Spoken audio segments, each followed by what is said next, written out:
Hi guys, DJ Andy of Direct Disco Services here. Today I am showing you what I actually do with my lighting. You'll see here that's the tripod that I use. This rig I tend to use on most of what I do because it's quite easy to set up, take down. Doesn't take long at all. It's very effective on the gigs, and it just looks good from the front as well. Lights up the dance floor as you would expect it to. So what we're going to do is going to show you what I do with the lights that I've got, and hopefully you'll get some ideas. Use your own imagination, of course. I mean, it's something that you can practice doing yourself, but basically just trying to give you an idea. So what we have is the American DJ power profile, mega power profiles. These are the original ones that came out when they first started making them. Very good quality. They are lasted me quite a few years now. Better than the cheap ones you get off places like the eBay auction sites and stuff. But yeah, you've got the power in and your DMX in, and also the power out, which comes in very handy for doing this kind of lighting rig. And of course you can set them to do what you want on the buttons at the back there. Obviously they're quite adjustable. These legs will obviously splay out like that, so you can use them as uplighters. But today what I'm doing is showing you what I do. So here we go. Basically this is just a straightforward tripod. I'll move the camera around here now. This is a straightforward tripod with the bar that's cut down. So what I've done there is I've cut the bar down. Instead of having a full metre bar, it's about half a metre. Obviously if it's halfway, it's half a metre. And all we're doing is a couple of new holes here and here, which you'll need a drill for, and then they're just bolted on like that. Of course you dropped the washer somewhere, but we'll leave that for now. I'll get it in a minute. And there you have two power cans that can be moved around, adjusted, and you can even use them to light your own section of the stage up. Let's get some light on you. Like I said before, they have an in and out power unit plug, so you just get one of these, which is the male to female IEC leads, kettle leads in other words, which they just plug together like that. But you can use these then to plug in here around the back. So both these lights have got in and outs, and I'd suggest you tie wrap this up, but we'll leave it for now because obviously I'm just showing you what I do. You can actually set this along there with tie wraps. This is something you don't have to set up every gig. Once it's like that, you can just take it down like that and put it in a bag, which I have here. It's just a straightforward tool bag, that from B&Q.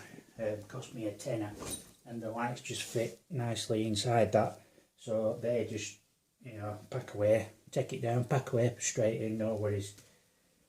Second thing I do is I use this. This is the American DJ Comscan unit. I'll just unscrew that a minute. This is the fiddliest part of this job, taking all the bolts and screws out. And there you have the scanner unit. Again, this is very good quality. I tend to rate American DJ lighting because it really is the business for mobile DJs, and you know, it's very cost effective, it does last, and it's very easy to use, which is what you want. Again, you've got the power in, and you've got the DMX in and out as well, and you've got the for the control, I think is it UC3 or something. So I've got one here anyway. One of these controls, yeah, one of them, like that.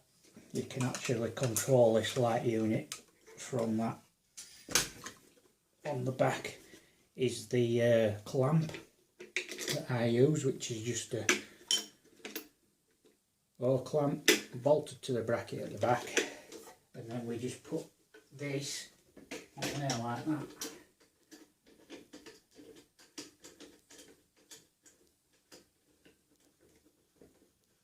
And that's, you can adjust this wherever you want then, and it does look good. Once again, we use the kettle leads. This is the long one. So there we go. Another one of these kettle leads. Male to female again. And we just plug this in. Once again, you can tie wrap all this up. And you just plug that one in there. This also saves plugs when you're setting up. You tend to use a lot of plugs if you're using different lights, but you eliminate a lot of that, and because they're really low wattage, they don't use that much power. Here we have, this is a 3 metre, male to female. Once again, it's also got the DMX lead attached to it if I need to use DMX or anything. Generally speaking, I use sound to light. Just because there's not a lot of point at the gigs that I do, unless it's actually a wedding or something and I need to be able to control the lights for the first dance or something. But most of the parties I do, they're all sound to light. I don't have any sequences or anything. If I'm doing Halloween things, then I do tend to use a controller so I can make lighting effects. But yeah, other than that, they're just sound to light. So again, this is same principle. You just plug it in, so now this has got a power feed in, and again you'd have to tie wrap this round, and then all we do is just let me find some power. I've got one somewhere. Oh, here it is. All we're doing is plugging a power supply into that. There we go with the lighting rig. As you can see that the scanner is now scanning. Both the lights are on different colours. You can see, well, that's very bright, as you can see by the camera. One thing you can do is put the safety chains on. Obviously I'm not doing that today because I'm just demonstrating. You've got the loops around the back here, just there. And the park can is on sound to light, which is number 1, that can be moved so that the lights react differently, and this one's on SO8, sound to 8, that's setting 8. What that does, it changes the speeds of the lights so they're not doing the same thing at the same time. But there you have it, that's the lighting rig. Obviously, like I said before, you just tie wrap these up, and then it should be this fine. Is the box that the scanners live in. Just left a bit of tape in that. As you see, it's made it out of MDF, and this is actually carpet underlay, some scraps that were left over from a carpet being fitted, so I reused that. The bottom has got a polystyrene base, plywood polystyrene base, and then this is put on so that it cushions them. I always put them in face down with the covers on the actual lights as well.